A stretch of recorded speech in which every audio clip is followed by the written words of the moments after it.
قابل اعزاز اور قابل اکرام شخصیات، اور جس میں ہماری آزرمی دو صحابہ جو ہماری یونیورسٹی کی آبرو ہیں، جیسا کہ آپ نے ذکر بھی کیا ہے، اور تقریباً 2-3 ایسی زبانیں ہیں جس میں جب وہ گفتگو کرتی ہیں تو اس گفتگو میں کشش کے ساتھ ساتھ خوشبو بھی ہوتی ہے۔ میں اس کے لیے شکر گزار ہوں کہ وہ اس مجلس کی صدارت فرما رہی ہیں، ہمارے ڈین صاحب ہیں اور اساتذہ ہمارے یہاں موجود ہیں، خاص طور سے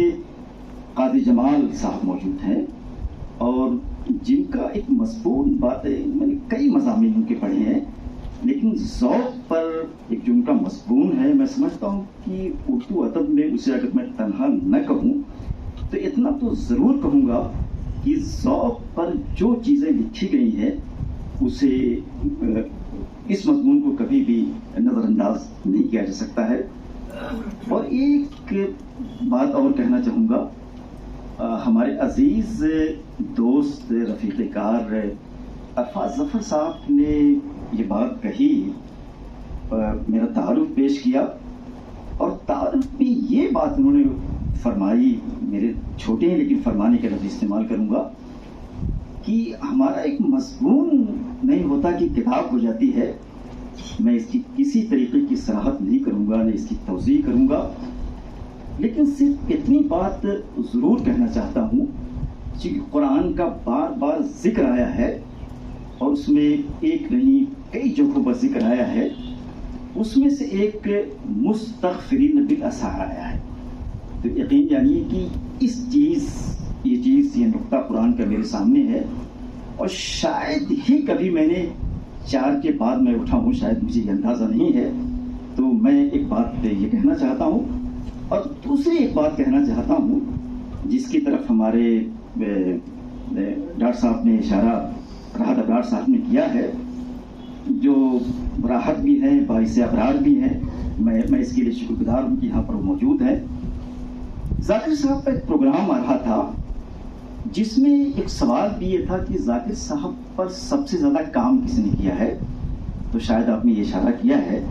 میں اس کے لیے انتہائی شکر گزار ہوں کہ اس جاروب کشی میں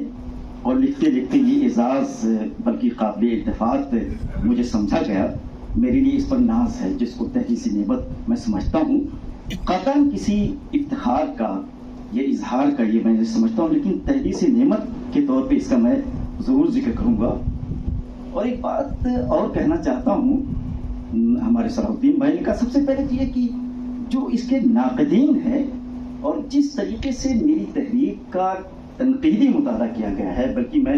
تحلیلی کا لفظ استعمال کروں گا، تو یہ بہت ضروری ہے۔ اور جب تک کسی گفتگو میں، کسی تحریر میں تنقید نہ ہو، تحلیل نہ ہو، چینیں چھانی نہ جائے یا باعث غربال نہ ہو، عربی کی موجود ہے ہماری تسنیم صاحبہ،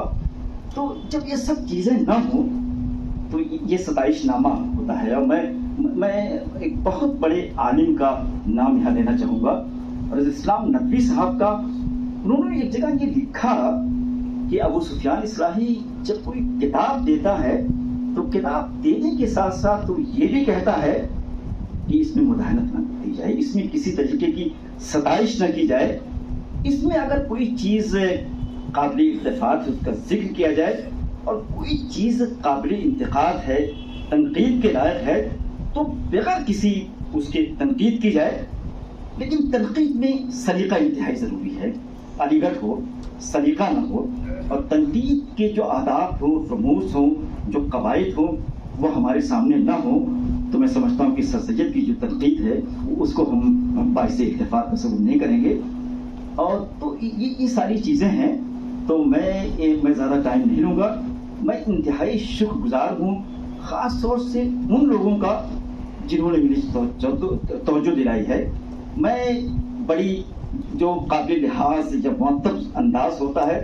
تسامحات کا لفظ استعمال کیا جاتا ہے، میں اسے تسامح کا لفظ نہیں کہوں گا، بلکہ بڑی غلطی مجھ سے ہوئی ہے، اور اس غلطیوں کو اصلاح کے لیے مجھے اشارہ کیا گیا،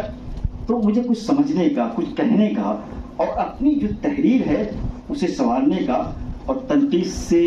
اٹھا کر کسی اور نقطے پر پہنچانے کا موقع ملا ہے. میں انہی کلمات کے ساتھ اپنے تمام محبین کا، اپنے تمام مبصرین کا، اپنے تمام ناقدین کا صمیمی قلب سے، دل کی گہرائیوں سے شکر گزار ہوں.